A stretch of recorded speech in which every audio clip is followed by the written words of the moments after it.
project, the Maxwell Creek Watershed project, is really it's a pilot project. It's an experimental project for education and trialing and learning things that will help us to reduce the risks in our systems. You know, there's a lot of things, but overall, the project goal is to focus on understanding how we can reduce the risk of fire in our particular system. So starting off looking at the Maxwell Creek watershed, but this is really representative of the rest of Salt Spring and the other islands in our region in the Gulf Islands, where we have this history that has created some risks. And now we have islands that are largely privately owned, most of the land, and it leaves this responsibility with everyone to identify what to do. So there's a lot of opportunities for us to develop some locally relevant techniques that can reduce the risk from fire in our community, and also to, at the same time, using these nature-based solutions to enhance and help recover some of the ecological functioning and biological complexity and diversity that historically was present in these areas.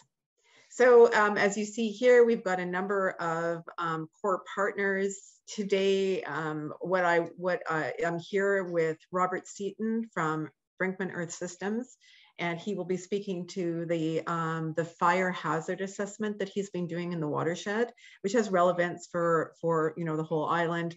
And so you'll hear a little bit more from him. But we have all these partners, and the main point I want to make here is that this is not the Ruth Waldick show. This is actually a team of people with extensive professional experience and knowledge that we're bringing together to work on these really complex problems. So to start off with, I just want to point out that I'm going to introduce three main things today about what we've discovered in the last 5 or 6 months in the watershed. And the first one is that we know from North Salt Spring that there's poor water quality issues in this watershed. So Maxwell Lake is at risk of this, and given that it supplies just under half the population with potable water on the island, this is actually a major concern.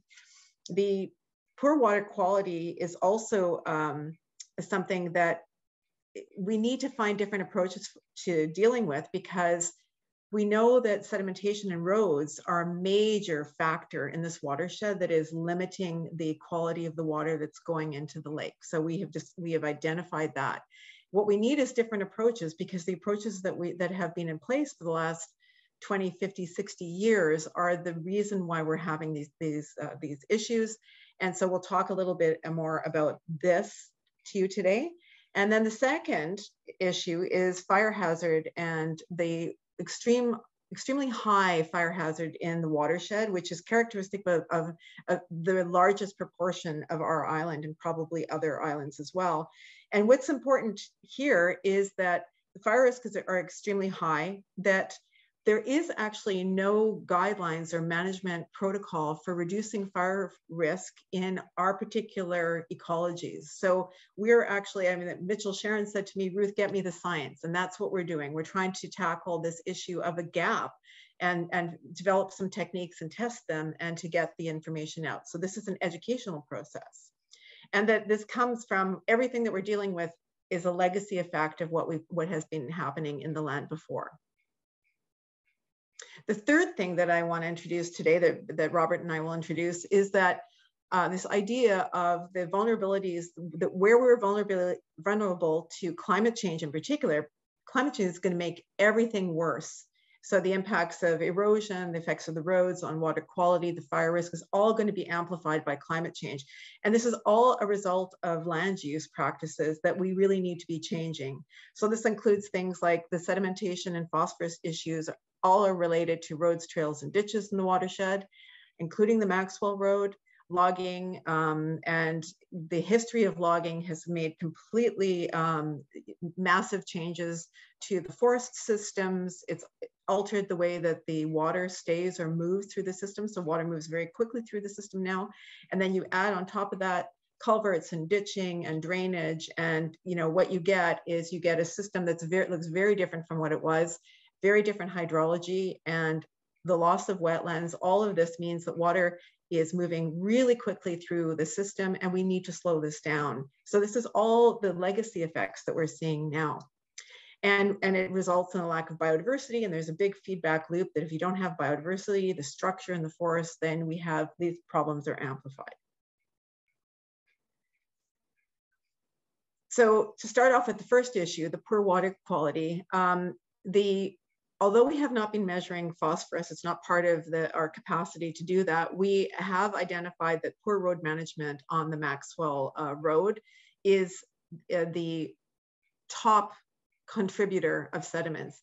And phosphorus largely comes from loadings of sediment. And so the odds are, if we had the resources to do the phosphorus analysis, we would find that significant phosphorus is coming from there. Why this is important is because there's a diversion of water in the wintertime from the Ripon Creek into the lake. And during that period of time, if the sediment and phosphorus loadings are too high, then what that means is they cannot divert water into the lake. So the lake level, this is where they're trying to recharge the lake for the upcoming year, and they have to close the diversion. And so that limits the number of days that they can be moving water into the lake. And so it has implications for water availability, water quality, and the impacts on the community, moratoriums on new house construction, et cetera. And so these limitations on this diversion, so that's my second point here, is it also interacts with the high demand. So again, climate change is just going to make these things worse. And then on top of that, we've got these issues that I mentioned. You can see here in this photo, we've got this is a trail, a foot trail, and it looks more like a cascading waterfall. And this is a good example of erosion.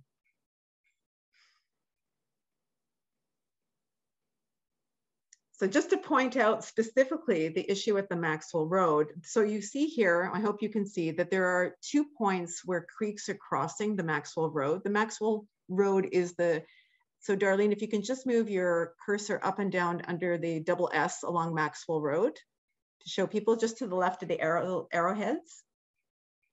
Yeah, nope, it's north-south. Right beside the arrow. So this is the hard part. So right beside the 2 golden arrows. Yeah. So the road, that's the Maxwell Road running through down towards Maxwell Provincial Park. There are 2, as Darlene is showing, there's 2 points where creeks are crossing the road. And so these are major entry points for sediment and erosion from the road into the watershed. The lower one of the 2 is the Ripon Creek. And so if you go to the next slide, what we found there, so this is something for the people who know the techniques for looking at water quality. So you can see the erosion. It's coming from the ditching at the side of the road, but it's also coming because the culvert going through that carries Ripon Creek from the east side of the road to the west side of the road is being compromised. So the water is flowing beneath and along the sides of this large culvert. And the sediments are just being washed into the Ripon Creek. So when it was a great year to have this project because we had the atmospheric river and then we had a lot of rain. And so when I went to do these measures of water clarity, so using a Secchi disc in a cylinder, on the right-hand side of the road, so on the east side of the road, where there is still some sediment coming into the water, the visibility was 3 feet. Immediately when I crossed the road and I did the same thing with the Secchi disc cylinder, the visibility was 1.5 centimeters. So what is clear is that road is washing out at the point of the culvert into the Ripon Creek. The Ripon Creek is the creek that they measure to see sedimentation and phosphorus levels to determine whether or not they can divert water into the lake or they cannot. And given that the time window for them to recharge the lake is limited to just the rainy period, this has implications for the entire community. The other thing I want to point out is there are a couple interesting points in the landscape on this road where there are, someone has done something good. They've put little lines to allow like sort of pooling of water to help the sediment to come out. But you can also see in the lower left photo here, that is a wetland along the side of the road and it's doing its job. You can see the line where the water is darker at the back and then it's sort of light brown at the front, that is the sediment coming into that wetland, settling out into the bottom of the wetland. So the wetland is playing this important role in reducing the sediment that is moving into the lake system.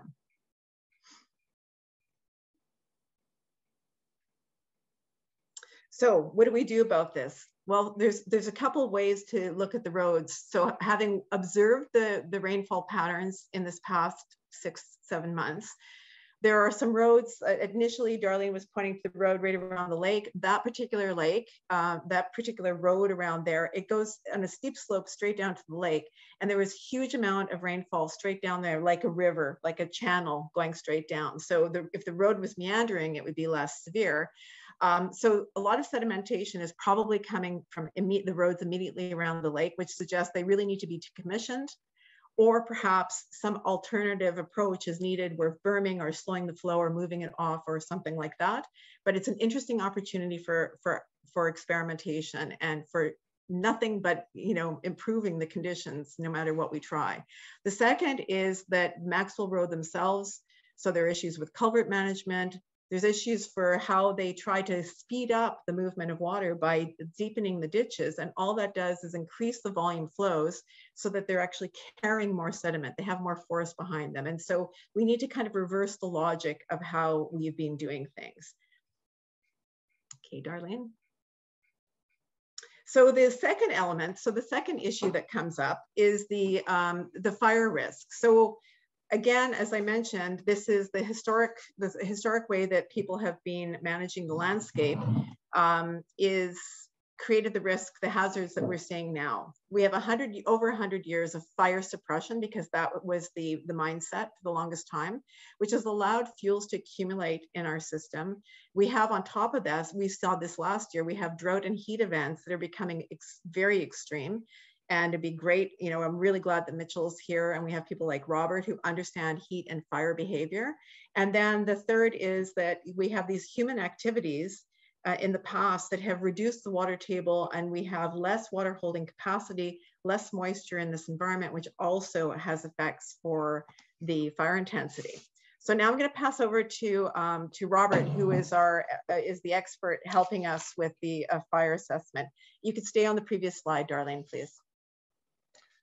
Hi there, everybody. Thanks for being here. So yeah, I actually just got back down from the watershed just about 3/4 of an hour ago. So we're still finding more up there and learning more. It's a fascinating and complex place. So yeah, we did do a bunch of mapping based on a bunch of LiDAR data as well as ground plots to try to figure out what was going on up there in terms of fire risk. And you know, I will not say that that place is like horrendous fire risk. That's not really what's going on up there, but there is a variety of types of fuel loading, and in various places, none of it is sort of 5-alarm, you know, horror. But on the other hand, what's happening is, of course, that we've got climate change, and increasingly we do have that risk that in a very hot spell in this midsummer week, we have the capacity to have canopy fire. And that's the worst kind of fire because, of course, it moves across the landscape very quickly. And there is risk up there of canopy fire at this point with the with the current canopy conditions, which have resulted from logging and from the regrowth of the forest. Now, the thing with this is that fire, climate change, all the things we're addressing are long-term effects and long-term risks and long-term impacts. So what we need to look at in terms of treatments then, or in terms of how we're thinking about this, is not just fire, in fact, because we could go up there and solve the fire problem tomorrow. We could go up there and cut most of the trees down and get rid of most of the understory, and yeah, there would be no fire risk.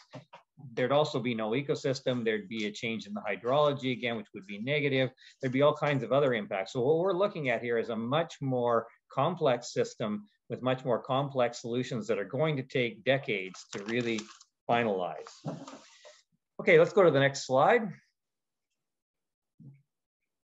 So the fire risks we've looked at, the direct fire risks that we looked at now are these fuel types. So canopy fuels, which again, the photo there illustrates, it's really about how much the canopies are in contact with each other and what heat conditions and wind conditions would allow fire to move through that canopy. And then we're looking at understory, both coarse and fine fuels. And then the critical piece in many ways is, because we know that most of the fire ignition, almost all the fire ignition up there is likely to be human caused, which means it happens down there in the understory and some fine fuels. Are there fire ladders? Are there ways for the fire to get from the ground up into the canopy on a windy day and then start moving? That's a very critical piece. So we've looked at all of those pieces, and there are clearly some things that we can do short term to address, for instance, fire ladders with pruning.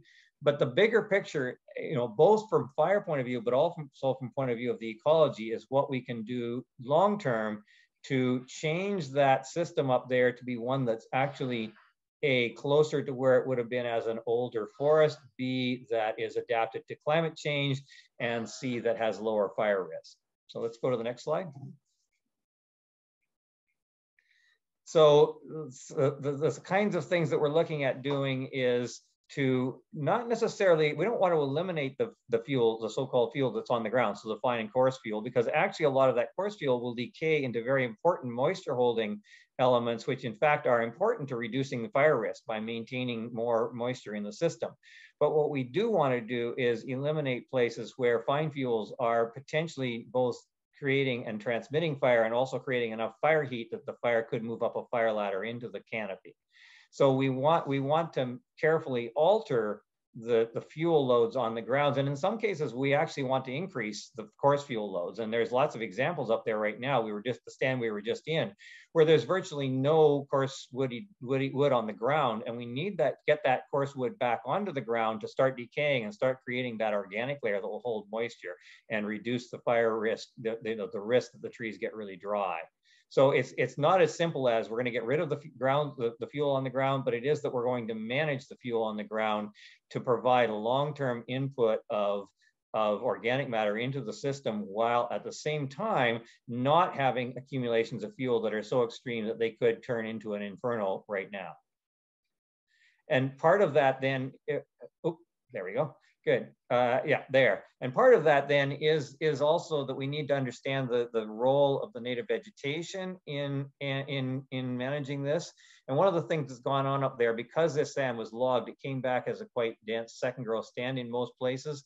And it's been quite good at excluding understory vegetation. And it's also, because it's all uniform age, it's been quite good at not contributing coarse woody debris. And when you have a combination of no coarse woody debris and no native or restricted native understory species, you do get a very different fire pattern in that understory on the forest floor.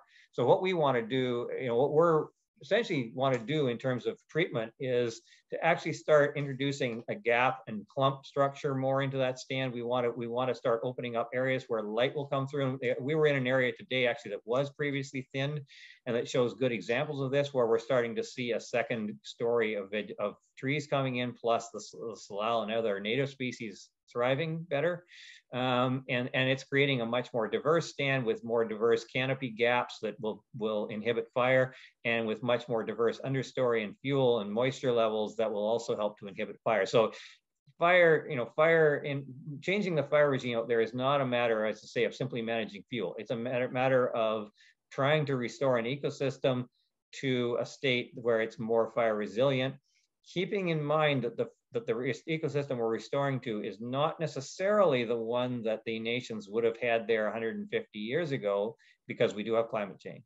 And so there are going to be places where, for instance, we need to move towards a more open stand than would have previously existed, because that's the stand that's going to survive and thrive there in the future with more limited, with longer summer droughts and so on. So this is a complex dance, and you can't ever manage for just one value. You've got to look at all the values up there in order to achieve that ecosystem that's both sustainable, fire resilient, and reduces the risk to the community. Thanks. Thanks, Robert. That's it in a nutshell. So I think what you're hearing is that that historic land use is really important from the perspective of like sort of ecosystem functions, and also the condition of the forest and the hazards from fire, but also the other side of it is these changes in hydrology. So it's been actually quite an eye-opener to see the extent of hydrological modifications in this watershed, in the upper watershed that actually supplies the rest of the watershed, and importantly, Lake Maxwell. We keep going out there, and as Robert said, finding more and more evidence of modifications, culvert ditching, tile drainage. So these things keep working. So even though there's no more, the Maxwell farm's been gone for a long time, there's been 20 years of covenant on the property, the ditching systems, the drainage systems are continuing to drain the landscape, which then has implications for humidity levels, for the health of the forests, and the potential vulnerability of the systems to climate change. So all of these things are really having a major effect on the ecosystems. And the question is, what do we do about this to reduce vulnerability? There's some obvious answers to that. Of course, you know, there are many challenges though to getting there. So the first one, I think, if we just think, so here's all this historic activity that has really put us where we are now. And none of us really who are involved were responsible for any of it. But North Salt Spring Waterworks has got some mandate and some responsibilities to the community, but they're not in control of the things that are affecting the water supply. And that's a massive challenge. And so that's why we wanted Moti to have a conversation with us. And I'm really glad that someone from Adam Olson's office is here, because this is really important. I mean, and this is, again, the Maxwell Creek watershed. This pilot project is no one lives beyond, there's no residences beyond the area that we're working in. The opportunity for trialing and piloting things through Moti, through the project, is massive. And so anyway, there's a huge amount of opportunities. Overall, what we need are new approaches. We have to slow the water instead of speeding up the water, which is the way that we thought about things the last century, and that's not what we need to do now. We've left not just in Maxwell Creek, but in our entire island. You can just start watching. The tops of the hills are drying up, but you can still see water flowing. So that water is exiting the system, and we need to do something about how efficient we were historically. The other problem that we've got is how to coordinate this, because a lot of land is privately owned. We've got various goals that we're trying to achieve, various values, like fire risk. We've got Fire Smart. People say, well, Ruth, why are you doing this? Because we've got Fire Smart. Fire Smart is about infrastructure. So we've been partnering with the Salt Spring Fire and Rescue so that we can start to broaden the story to not just the infrastructure, but also to the forest, because it's all interconnected. So then to do the actual work, the permissions, and I'll just leave it there. There's a lot.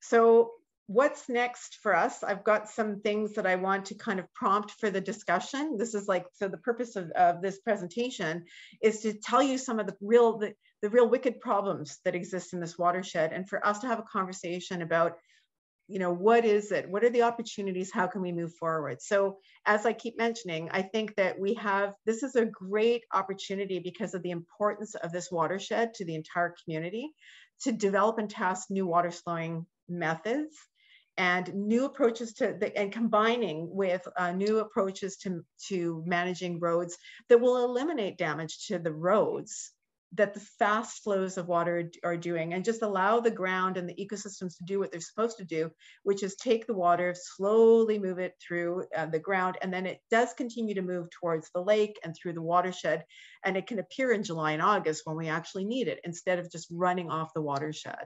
So there's a lot of opportunities for us to trial things here, and to develop at the same time green solutions, so green fire breaks, you know, other kinds of fire risk reduction strategies. Restoring the riparian area could become an important fire break for the community in this watershed and protect the watershed.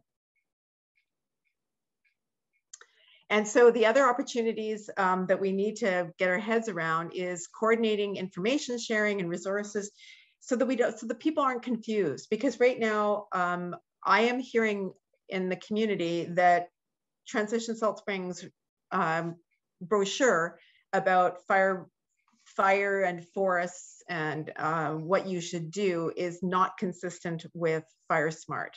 And I can say that I don't believe that that's true, because we're working really closely with Mitchell and his colleagues to make sure that we are telling this, but it's confusion still in the public, and we still have some bugs to work out in how we can tell the story and what people really need to hear.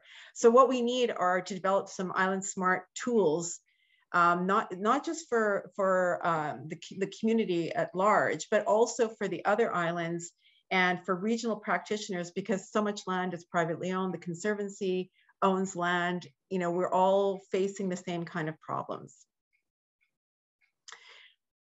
So I wanted to show this just as an impact.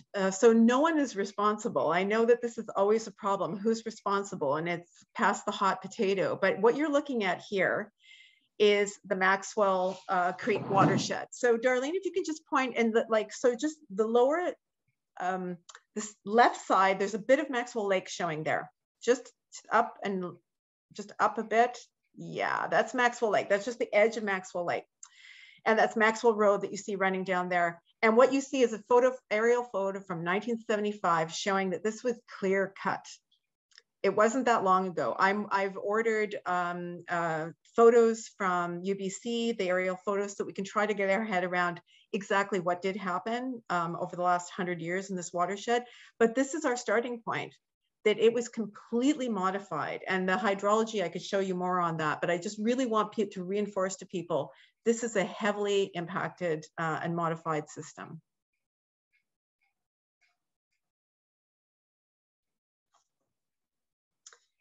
So what we're trying to do as part of this is to address vulnerabilities that you see and identify things that we can do. So we've made massive progress. We've identified a huge list of vulnerabilities, and you can go to the next one, Darlene.